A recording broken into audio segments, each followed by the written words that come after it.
If you're a heat and air conditioning technician or even a salesperson, how can you be successful in the long run and choose the right company to work for? This is a fantastic question. I'm Scott Bell, coming to you live for HVAC Technician Sales Secrets on a perfect day to talk about sales and business and a fantastic day to talk about you. So if you're like, hey Scott, what are some opportunities that you would look at for places to work? Now, my answers may not exactly be your answers. Take them and modify to what you need, okay? So one, work for a good company.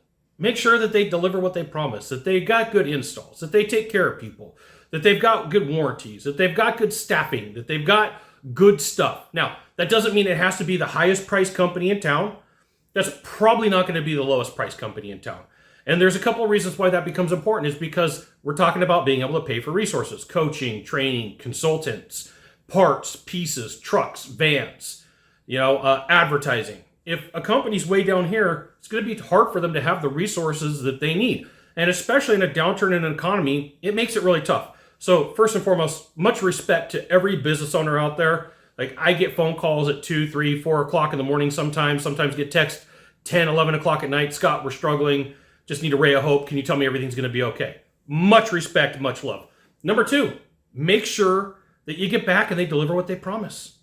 So if you do sales, go back to the person you sold to. If you're a technician, check in on the homeowner. Make sure that they're good, that they're happy, that everything's working, that is fantastic.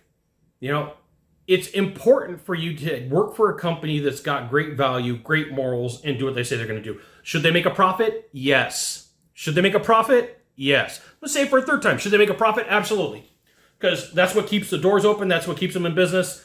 And if you've never gotten a phone call from a business owner that's a grown dude bawling his eyes out because he lost everything, it is not a comfortable call. I have taken that call multiple times, and it's hard. But, you got somebody on the offside saying, well, you guys are charging too much. You charged a nickel more than the other guy, and I'm going to go with them. That guy's going to be in the same situation anytime soon, and it's not comfortable. And this right here is why you should join HVACTechSecrets.com. I'll give you the goods, not in the Facebook group, not in the YouTube channel. Type that URL into a browser. Drop in your name, your email address, maybe your phone number. I'll give you some goods. I'll give you some really cool stuff, maybe private coaching, private training. I might charge you for stuff. Heads up. Probably not, though I might get something in there. So here's the last thing. Third, work for a company that charges on the higher end, right? They don't have to be at the absolute top, but you really don't want them to be at the bottom. This is kind of a reiteration of what we talked about earlier. You do want to work for a company that charges for the warranties, the guarantees, the products and the service, and believes in capitalism. Right? I get messages from people and they're very nice, and I don't have anything bad against them. It's just I know in the future they're going to struggle. I know in the future that when it comes to more business in the process for them to grow, they got to have the fuel, and that's profit. You got to pay for the marketing. And some people don't like that. That's not your buyer, right? That's not your ideal buyer. Is not somebody who's going to complain about everything. Your ideal buyer is someone who's going to be happy with the service you provide. They might get frustrated, they might get upset, but they're still willing to pay for it.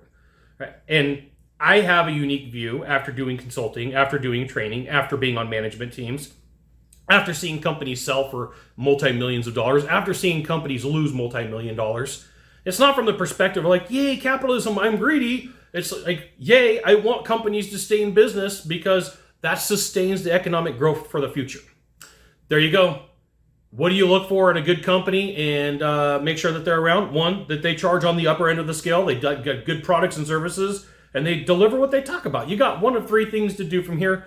Just 1 of 3. Find the subscribe button, click on it, and every time I send out a video, you'll get an update. 2, hit follow. 3, you know what you got to do. Share this video with a friend. We'll see you soon. Thanks for watching.